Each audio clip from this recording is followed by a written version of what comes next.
আসসালামু আলাইকুম রহমতুল্লাহ।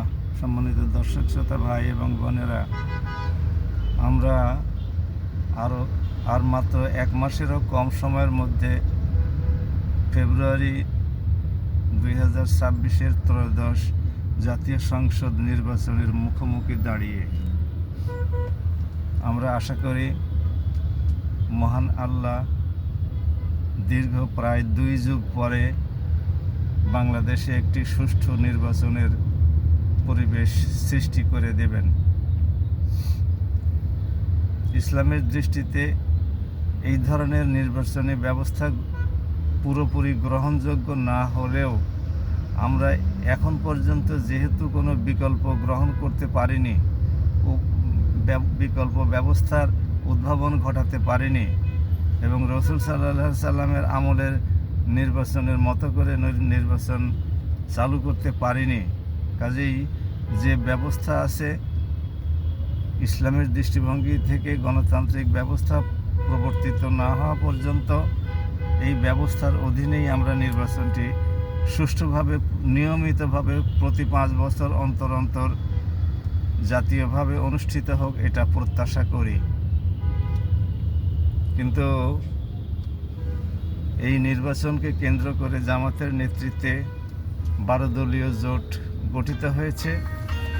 বিএনপির নেতৃত্বেও মুষ্টিমেয় কয়েকটি দলকে নিয়ে জোট গঠিত হয়েছে।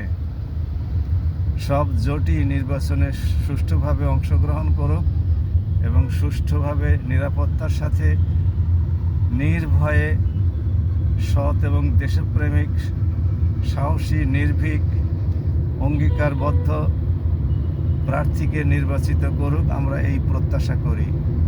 আমরা কোনো অবস্থাতেই এই নির্বাচন পিছিয়ে যাক বা ক্ষতিগ্রস্ত হোক, প্রশ্নবিদ্ধ হোক, এটা কামনা করি না। সংশ্লিষ্ট সকল মহলকে অনুরোধ করি, আসুন আমরা সবাই মিলে দীর্ঘ প্রায় 1.5 যুগ পরের প্রথম নির্বাচনটি শান্তিপূর্ণভাবে অনুষ্ঠিত হতে দেই। প্রয়োজনে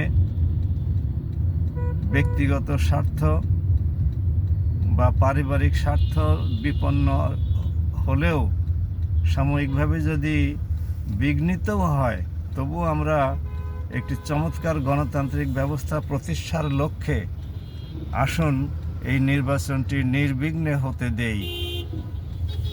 কোনো রকমের উস্কানি, বিদেশি কোনো চক্রান্ত বা প্রভাব খাটানো সবগুলোকে আমরা প্রতিহত করি এবং একটা সুন্দর নির্বাচনের ব্যবস্থা করে দেশে নির্বাচনের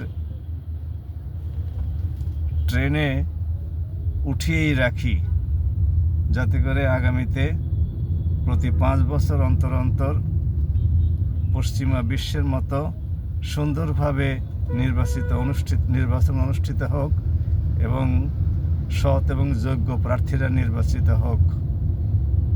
আমরা এই প্রত্যাশা করি।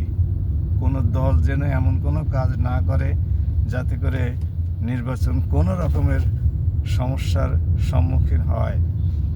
আসুন সবাই এ ব্যাপারে ঐক্যবদ্ধ থাকি এবং সিদ্ধান্তে দৃঢ় থাকি। কোনো দল যেন এই নির্বাচনটাকে কোনো অবস্থাতেই বানচাল করার ষড়যন্ত্র বা প্রচেষ্টা চালাতে না পারে, সে ব্যাপারে অন্যান্য দল এবং সরকারকে, প্রশাসনকে নিরপেক্ষ থাকার, সচেষ্ট থাকার, সতর্ক থাকার আহ্বান জানাই। সবাই ভালো থাকুন। আসসালামু আলাইকুম।